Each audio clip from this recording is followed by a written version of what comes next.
Program Dapur Siswa bantu pelajar kurang berkemampuan mendapatkan bantuan makanan asas secara percuma.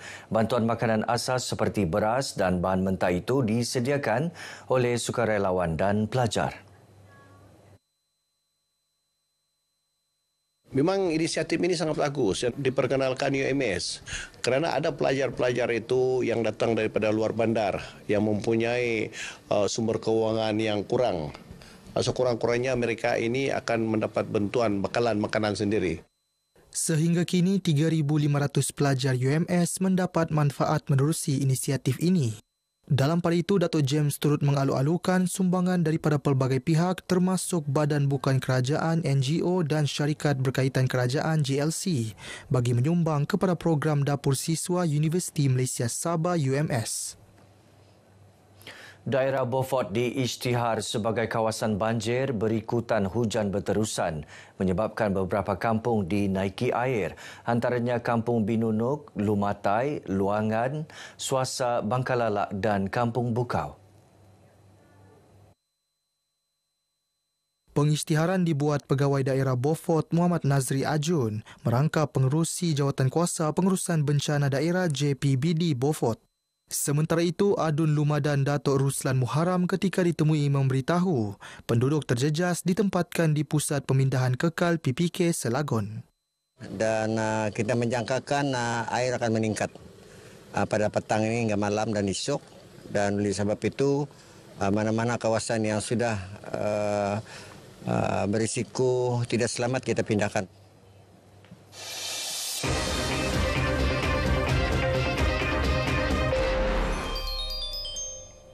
Bandaraya Kota Kinabalu terus berkembang sebagai nadi ekonomi dan pelancongan Sabah. Namun pertumbuhan pesat ini menuntut pengurusan bandar yang lebih tersusun, pantas dan berteraskan teknologi. Apakah persiapan Dewan Bandaraya Kota Kinabalu DBKK ke arah bandar yang lebih bersih, selamat, responsif dan dipacu data digital? Serina Olivia Chong melaporkan.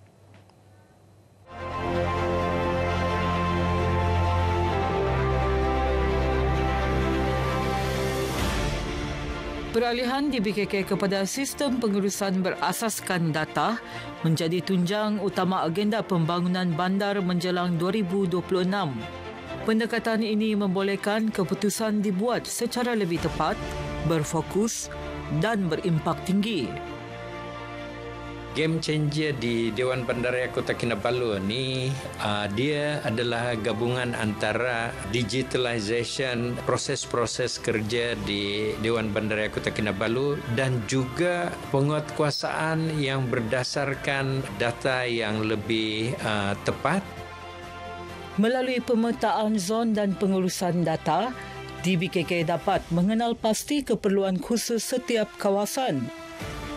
Ketika ini, Kota Kinabalu menampung kira-kira 700,000 penduduk, tidak termasuk pelancong dalam dan luar negara. Kepadatan ini membawa cabaran seperti lambakan sampah, vandalisme, peningkatan permintaan infrastruktur awam serta risiko banjir kilat. Sehubungan itu, DBKK merancang gerakan lebih menyeluruh agar pembangunan fizikal dan kelestarian ekosistem bandar dapat bergerak seiring. Antara inisiatif utama ialah pemasangan 2,200 unit smart CCTV di kawasan hotspot bandaraya. Maksud dia smart CCTV ini, dia boleh mengambil gambar tu dengan lebih jelas. Dia juga boleh mengambil dan mengeluarkan suara dan mengeluarkan lampu. CCTV pintar ini dijangka membantu menangani isu keselamatan dan vandalisme yang menyebabkan kerugian sekitar RM100,000 setahun, termasuk kecurian kabel dan lampu jalan. Seiring agenda digitalisasi, DBKK turut memperluas perkhidmatan digital bagi memudahkan urusan rakyat daripada pembayaran, permohonan tapak niaga, tempahan fasiliti hingga kelulusan ubah suai bangunan. Langkah ini bukan sahaja mengurangkan birokrasi, malah mempercepat masa proses dan mengelakkan lawatan fizikal berulang kali. Dalam masa sama, DBKK terus memperkukuh pengurusan sisa pepejal, khususnya di kawasan perumahan bertingkat yang sering berdepan isu lambakan sampah.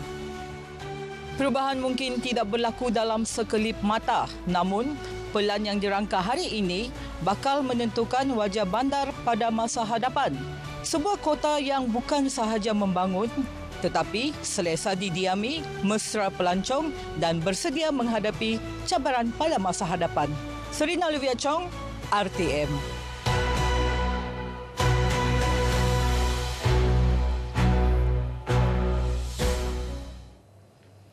Susulan video tular beberapa individu berzikir di tanah perkuburan pada tengah malam di Sandakan. Exco Agama Negeri Datuk Dr. Muhammad Arifin Muhammad Arif memberitahu Jabatan Hal Ehwal Agama Islam Negeri Sabah JAHINS sedang menyiasat perkara tersebut. Ya, saya sudah meminta pengarah JAHINS bahagian penyiasatan untuk membuat siasatan perkara ini dan insyaAllah pada minggu ini saya akan dapatkan maklumat berkenaan. Beliau berkata setakat ini lebih daripada 5 individu telah dipanggil untuk siasatan. Sehingga hari ini terdapat 15 ajaran telah diwartakan sebagai ajaran salah di Sabah. Ahli Parlimen Tenom Ridwan Rubin akan memastikan projek diluluskan bagi daerah Tenom berjalan lancar. Antara projek tersebut termasuklah pembinaan loji rawatan air di Melalap dan Kemabung. Bagi loji rawatan air di Melalap, pembinaan mengekalkan perancangan awal dengan menggunakan sumber air dari Sungai Padas berbanding Sungai Pegalan yang dikuatiri tercemar. Sekaligus memberi kesan terhadap kesihatan penduduk dalam jangka panjang. Kita risau sekiranya Sungai Pegalan ini akan tercemar kerana dia melalui kawasan-kawasan bandar-bandar besar seperti Tambunan dan Keningau dan barulah ke Tenom. Berbanding jika kita menggunakan sumber air Sungai Padas.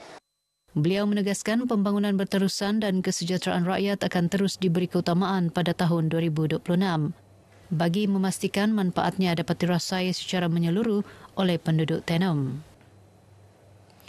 Festival Kesenian dan Kebudayaan Komuniti Madani Rukun Tetangga penganjurannya bagi memperkukuh perpaduan masyarakat berbilang kaum.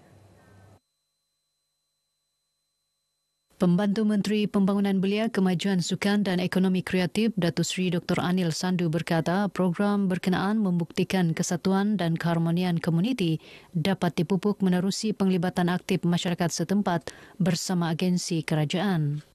Ini satu program yang boleh menyatukan perpaduan antara komuniti dan banyak suku kaum yang terutamanya kita tidak nampak di kawasan lain yang kita boleh duduk semeja dan boleh berbual dan boleh makan bersama-sama. Sabah terkenal sebagai negeri yang berteraskan komuniti di mana rakyat hidup dalam suasana harmoni, saling menghormati serta mampu duduk semeja tanpa mengira perbezaan kaum dan budaya. Kita menggalakkan bagi komuniti-komuniti ataupun kawasan-kawasan perkampungan yang boleh bergiat menubuhkan kawasan rukun tetangga. Kita mengalu-alukan permohonan-permohonan daripada KRT untuk kita pertimbangkan di peringkat jabatan yang mana ianya adalah penting untuk objektif pengukuhan perpaduan dan keharmonian masyarakat. Inopras Capital Sdn Bhd selaku pengurus fasiliti di bawah kumpulan Yayasan Sabah menetapkan Hala 7 2026 untuk memperkukuh pengurusan aset awam yang lebih mampan, cekap dan berintegriti. Tumpuan diberikan kepada memaksimumkan penggunaan fasiliti, peningkatan kecekapan operasi serta pengukuhan tadbir urus. Tumpuan itu selari dengan usaha menyokong pembangunan sosial dan kesejahteraan komuniti di Sabah. Antara inisiatif yang dirancang termasuk penyediaan 4 gelanggang pickleball tahun ini.